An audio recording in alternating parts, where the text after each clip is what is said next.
What's a rule that your parents had that was stupid but you still followed? My dad had this obsession with no eating in the bedrooms. Crumbs attract ants, he'd declare while inspecting my room like a drill sergeant. Food belongs in the kitchen or dining room only. Even water bottles were banned after what he called the great spill incident of sophomore year. The summer before my senior year, I decided enough was enough. If dad wanted all food consumption in designated areas, I'd give him exactly that. It started small. I set up a TV tray right outside my bedroom door in the hallway. Not in my bedroom, I explained when dad found me eating chips while sitting cross-legged on the floor. The hallway is neither kitchen nor dining room, but it's also not a bedroom. He stared at me, then at the tray, then walked away, shaking his head. Next, I installed what I called a snack shelf exactly 1 inch outside my door frame. Using a level and measuring tape, I mounted a small shelf that technically existed in hallway airspace. I'd reach through my doorway to grab crackers without the food ever entering my room. Compliance achieved, I'd announce loudly whenever dad walked by. The turning point came during a heat wave. Our air conditioning was broken everywhere except bedrooms. I desperately wanted ice cream while watching Netflix in my cool room.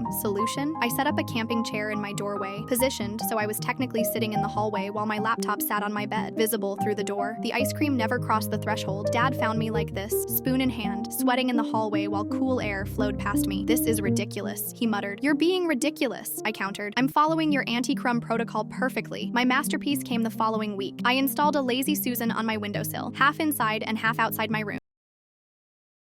Half remained empty. I'd spin it to bring food to the window, lean out to eat, then spin the empty side back in. Rotational compliance system, I called it. Patent pending. Things escalated when I started timing my meals. I'd sprint from my room to the kitchen, stuff food in my mouth chipmunk style, then sprint back, not eating in my room. I'd yell with bulging cheeks as I passed dad in the hallway, just transporting nutrients to the approved zones. The neighbor kids thought I'd lost it when they saw me sitting on our roof outside my window, eating a sandwich. Dad walked outside to investigate the commotion. "Still not in a bedroom," I called down cheerfully. "Technically, I'm dining al fresco." The final straw came during my birthday. My friends knew about dad's rule and my creative interpretations. As a joke, they set up an elaborate picnic in the hallway outside my room, complete with checkered blanket and battery-powered mini fridge. Dad arrived home to find 6 teenagers having a formal dinner on his hallway floor, using proper silverware and cloth napkins. We rose and toasted him when he appeared. "To designated eating areas," we chanted in unison. He stood there for a full minute, watching us eat cake with perfect etiquette while sitting on carpet. Then he started laughing, real deep belly laughs I hadn't heard in years. "New rule," he announced once he caught his breath. "Food is allowed in bedrooms if you use a plate and clean up immediately." I still keep the Lazy Susan on my windowsill. Sometimes I'll spin it while eating just to make dad smile and shake his head. He'll say something about knowing where I get my stubbornness from, and I'll remind him that technically, I always followed his rules exactly as stated.